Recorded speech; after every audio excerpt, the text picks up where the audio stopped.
Hello and welcome to our channel. This is the second episode in our series on Japanese ghosts. Today, we delve into one of the most enduring and tragic tales from Japanese folklore. Banchō Sarayashiki, also known as the Dish Mansion, is a famous Japanese ghost story, Okiku, that explores themes of injustice and the abuse of power. Unlike many tales filled with monstrous demons or grotesque creatures, this story is a deeply human tragedy. It is not about supernatural spectacle, but about the profound suffering that follows a person beyond the grave when trust is broken and justice is denied. Its power lies in its repetition, its connection to memory, and the unresolved pain at its core. The story is firmly rooted in the historical and social realities of Japan's Edo period. It found life in the popular theater of the time, was passed down through oral tradition, and reflects the rigid social structures that governed daily life.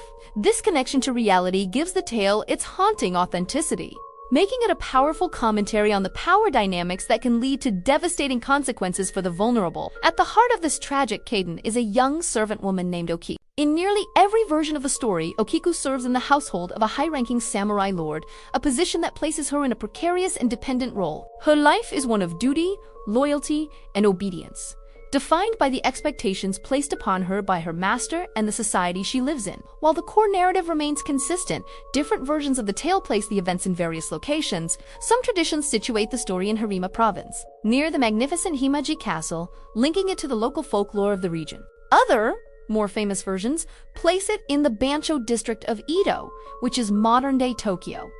This is the setting that gives the story its most common name. Despite these geographical variations, the essential tragedy of Okiku's fate remains unchanged, a testament to the universal nature of its themes. Within the samurai's household, Okiku is entrusted with a significant responsibility: the care of a set of 10 precious porcelain plates. These are not merely dishes. They are valuable family heirlooms, treasures that represent the honor, status, and order of the samurai's house. They are symbols of duty and trust. To be given charge of them is a mark of confidence in Okiku's diligence. The value placed on these plates is immense. In the context of the time, losing or breaking even a single one would not be a simple mistake but a grave offense. Such an act would be seen as a breach of duty and a stain on the honor of the household, carrying severe, unforgivable consequences for the person responsible.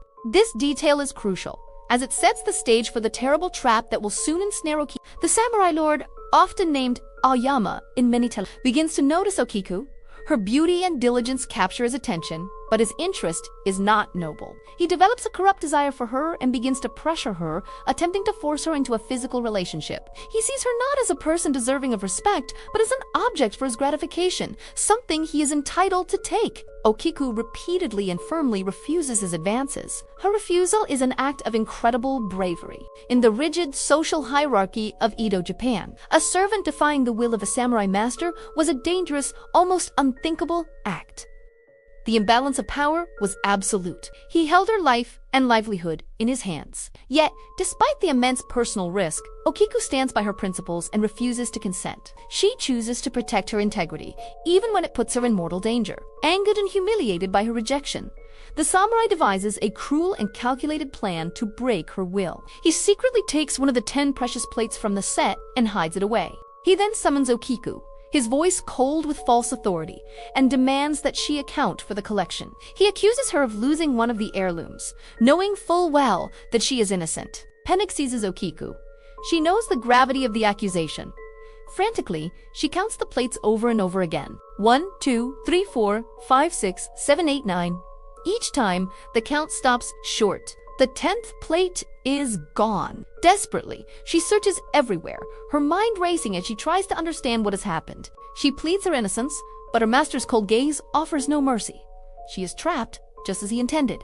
Seeing her distress, the samurai presents his cruel ultimatum. He offers to forgive her for her supposed crime, to overlook the loss of the priceless heirloom, but only on one condition.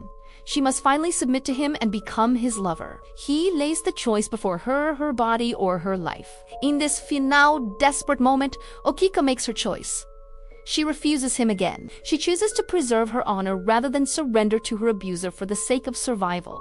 Her defiance, born of immense courage and self-respect, is the final act of a life lived with integrity. Enraged by her ultimate rejection, the samurai's cruelty knows no bounds. He subjects Okiku to brutal torture before striking her down and ending her life. with her final breath, her innocence goes unrecognized. Her voice silenced forever. To conceal his crime, he has her broken body thrown into an old, deep well on the estate grounds. No justice is served for her murder. Her life and her death are simply erased. But Okiku does not vanish.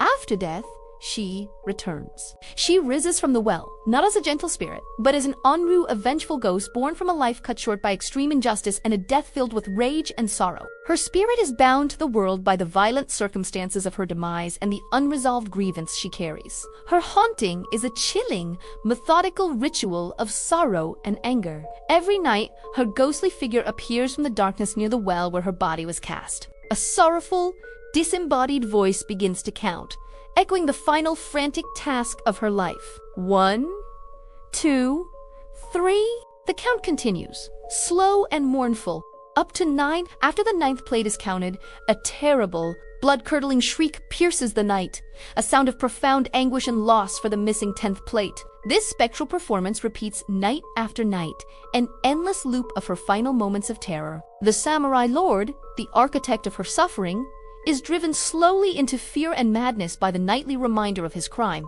The haunting is his punishment, a psychological torment from which he cannot escape. The missing 10th plate becomes a powerful symbol within the story. It represents the injustice of her murder, the guilt of her killer, and the unresolved wrongdoing that anchors her spirit to the world. It is the broken piece of the puzzle, the gap in the story that can never be filled. Interpretations of Okiku's haunting vary. Some versions suggest she is trapped in her own trauma, her spirit endlessly reenacting the desperate count, unable to move on. In this view, she is a victim even in death, her ghost condemned to repeat her suffering for eternity. Other versions portray her as a more deliberate agent of vengeance. In this light, her counting is not an involuntary act of a tormented soul, but a conscious, terrifying performance designed to punish her murderer and remind the world of the injustice she suffered. In some branches of the oral tradition, a way to end the haunting emerges. The story goes that if a person waits for Okiku to finish her count to 9, and then, just before her scream, bravely shouts 10, it completes her task. By providing the missing number, this act acknowledges her suffering and symbolically restores the broken order.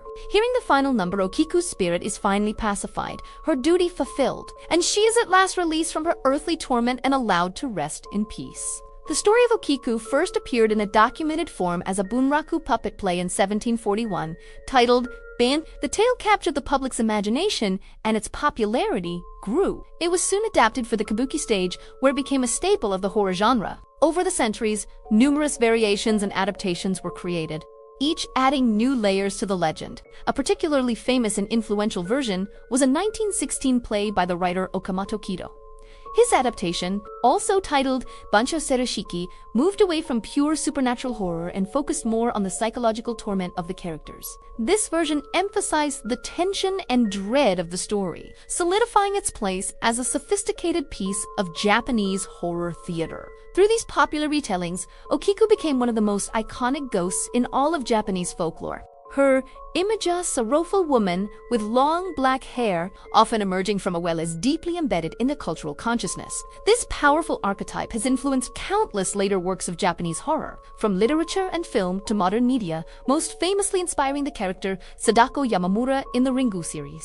Ultimately, the story of Okiku represents the voices of the silenced and the profound consequences of injustice. She's a powerful symbol of unresolved suffering. Okiku haunts the world not because she is inherently evil, but because she was never heard in life. Her ghostly wail is the cry of every person who has been wronged, abused, and forgotten, a timeless and terrifying reminder that some injustices are so great they echo long after death. That is enough for today. In our next video, I will showcase another version of this haunting tale. I wish you all enjoyed this video. Stay with us for more stories, and please follow our channel.